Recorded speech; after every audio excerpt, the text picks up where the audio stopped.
Hey guys, good morning.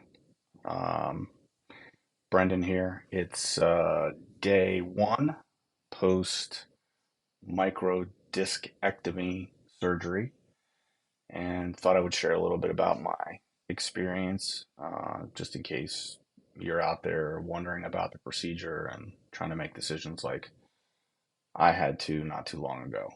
Um, just a little backstory on me. I've been dealing with back issues my whole life. Had a old military injury that's about 30 years old, two herniated discs.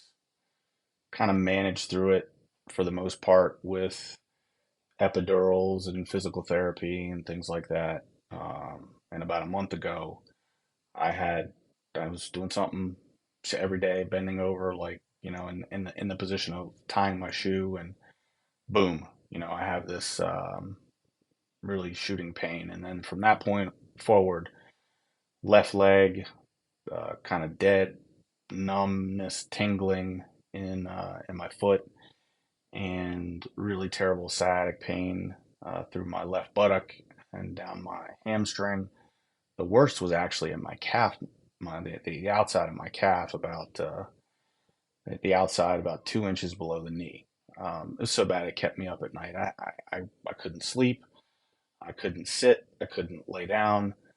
The only position I actually got any relief in was standing up. So um, went through the whole, um, what are my options? I was one of those guys that swore I would never let anybody cut on my back, but pain like that will have you change your perspective. So ultimately decided to go through with the procedure.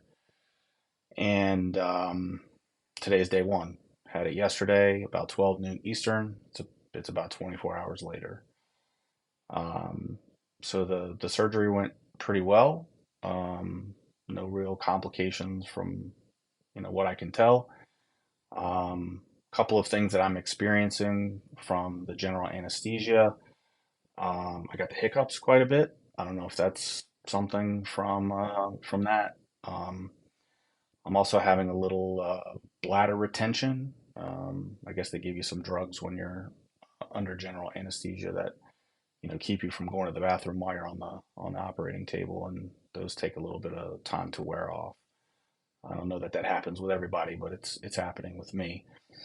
Um, I was able to sleep in my bed for the first time in over 6 weeks, all night. I was able to get out of bed without excruciating pain and kind of walk around relatively easily. Um, but there is some significant nerve pain that remains if I move the wrong way. It reminds me that, I'm not healed yet. And I think for a lot of people, they experience immediate relief. I think what I understand is 10 to 20% of people actually either continue to have symptoms, or maybe it even gets a little worse because they're in there digging around, moving around that nerve root. There's some inflammation that carries over.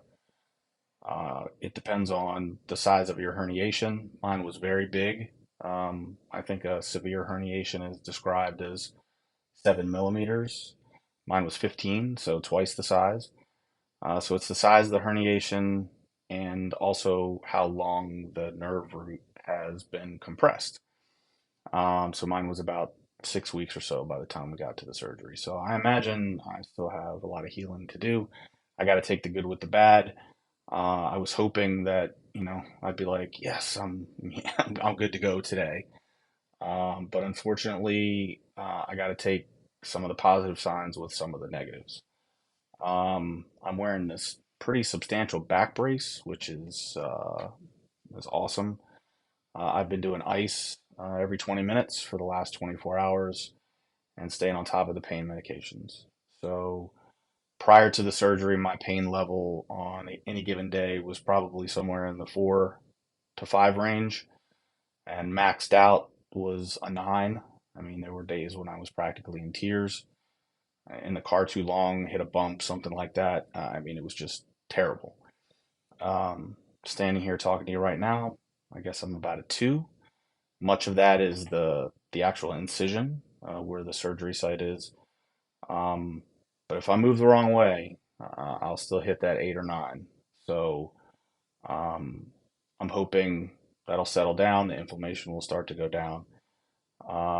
But that's where I am right now, day one, and I will check in each day throughout the recovery period, um, give you some feedback. If you have any specific questions, or you want to know kind of what I've experienced, leave them in the comments, and I'll be happy to just tell you what I'm going through, and if you're considering doing the same thing, maybe this will be helpful to you. There were a lot of people out there that posted videos similar to this when I was trying to make my decision, so I'm just trying to pay it forward. All right, well, thanks a lot, and I'll see you tomorrow.